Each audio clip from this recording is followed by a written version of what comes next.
আল্লাহ পাক রব্বুল আলামিন পবিত্র কুরআনুল কারীমে ঘোষণা করেন, কুল বিফাদলিল্লাহি ওয়া বিরহমাতিহি ফাবিযালিকা ফালইফরাহু হুয়া খায়রুম মিম্মা ইয়াজমাউন। আল্লাহ রাব্বুল আলামিন বলেন, হে রাসূল আপনি বলুন।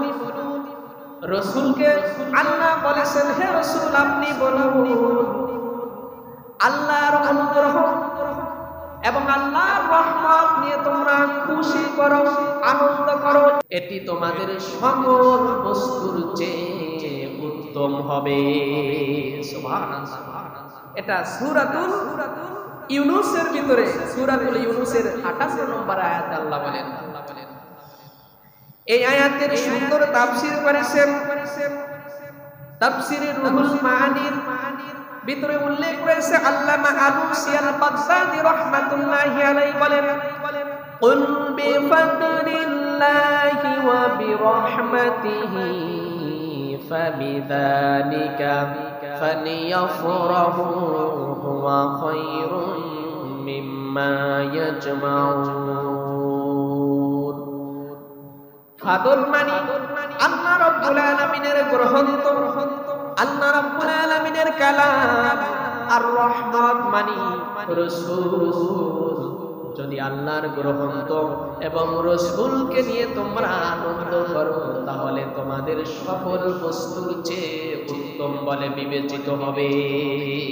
সূরাতুল ইনশিরাহের 4 নম্বর আয়াতে আল্লাহ তাআলা বলেন, ওয়া রাফা'না লাকা যিকরাক।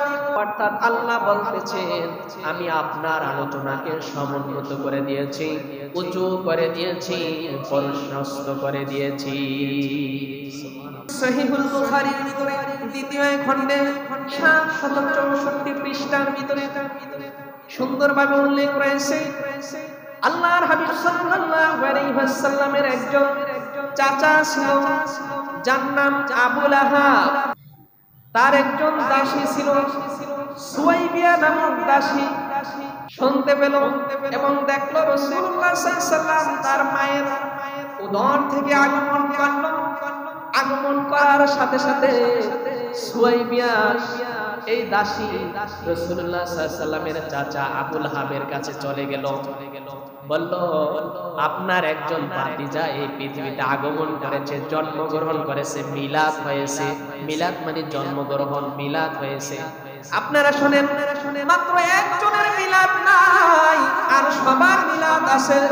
কার মিলাদ নাই? আল্লাহর মিলাদ নাই। আল্লাহ কাউকে জন্ম দেননি, কারো থেকে জন্মগ্রহণ করেননি। আমার মিলাদ আছে, আপনার মিলাদ আছে, সবার মিলাদ আছে। মিলাদ মানে জন্ম। সুয়াইবিয়া দাসী আবু লাহাবকে বলল, আবু লাহাব আপনার একজন ভাতিজা এই পৃথিবীতে আগমন করেছে। সুবহানাল্লাহ বলেন। এই কথা শোনার পর আবু লাহাব করলো কি, তার দাসী সুয়াইবাকে এই 2 আঙ্গুল দিয়ে মুক্ত করে দিল, নাজাত করে দিল। মুক্ত মানে কি? তুমি খালাস, তোমাকে মুক্ত করে দিলাম। ভাতিজার জন্মের কথা শুনে আনন্দে তিনি 2 আঙ্গুল দিয়ে মুক্ত করে দিয়েছেন।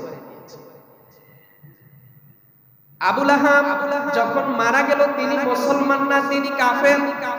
মারা যাওয়ার পর, এটা সহিহ বুখারীর ভিতরে এসেছে, মারা যাওয়ার পর তার একজন ঘনিষ্ঠ লোক স্বপ্নের ভিতরে দেখলেন, ইন্না আবা লাহাবিন ফিল মানাবে। তিনি স্বপ্নে দেখতেছে, আবু লাহাব ভাই তোমার কি অবস্থা, তুমি কবরে কি রকম ভাবে আছো? আবু লাহাব বললেন, ভাই শোনো, আমাকে কবর শেষ করে দিয়েছে।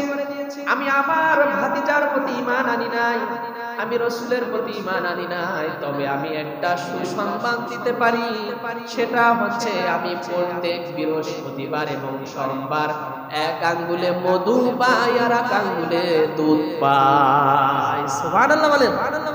কি পায়? 1 আঙ্গুলে মধু আর 1 আঙ্গুলে দুধ। ওই ব্যক্তি বলল, কি জন্য তুমি 1 আঙ্গুলে মধু আর 1 আঙ্গুলে দুধ পাও?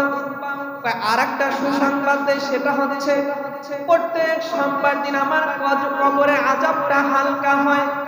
কিসের জন্য হালকা হয়?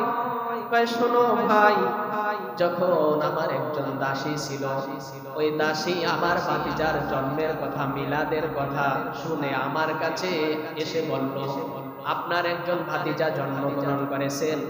আমি আনন্দে খুশি হয়ে আমার দাসীকে 2 আঙ্গুল দিয়ে আজাদ করে দিয়েছি। এজন্য 1 আঙ্গুলে পাই মধু, আর 1 আঙ্গুলে পাই দুধ। কিয়ামত পর্যন্ত পাইতে থাকবে। যদি একটা কাট্টা কাফের যদি রাসূলের মিলাদের কথা শুনে নাজাত করে দেয় দাসীকে, 1 আঙ্গুলে মধু পাইতে পারে, আর 1 আঙ্গুলে দুধ পাইতে পারে, আমরা রাসূলের উম্মত হয়ে রাসূলের প্রতি ঈমান এনে রাসূলের ভালোবাসা মহব্বত রেখে আমরা কি নাজাত পাইতে পারি না? মিলাদ অনেক রকম আছে। আমরা যারা সারসিনা, জৈনপুর, ফুরপুরা, সোনাকান্দা, আড়াইবাড়ি, এরা কি ঢোল বাজতে বাজায়? কখনো ঢোল বাজতে বাজায় না। আপনি সারসিনা যাইবেন, দেখবেন যে লেখা আছে মাজারে সেজদা করা হারাম। যে মাজারে সেজদা করবে হ্যাঁ খবর আছে। মাজারে সেজদা করা হারাম। মাজারে কি উঁচু গম্বুজ এইটা ওইটা করা, এটা করবো কেন? এটা করা যাবে না। মাজার জিয়ারত করতে হবে। কিন্তু আমরা মিলাদে পড়ি সূরা ফাতিহা, সূরা ইখলাস, রাসূলের প্রতি দুরূদ সালাম প্রেরণ করে মোনাজাত করি। যদি তবারাক আসে খাই না, যা থাকলে না খাই। তবারাকের লাগি আমরা মিলাদ করি না। আমরা রাসূলের ভালোবাসা, রাসূলের মহব্বতের জন্য মিলাদ করি।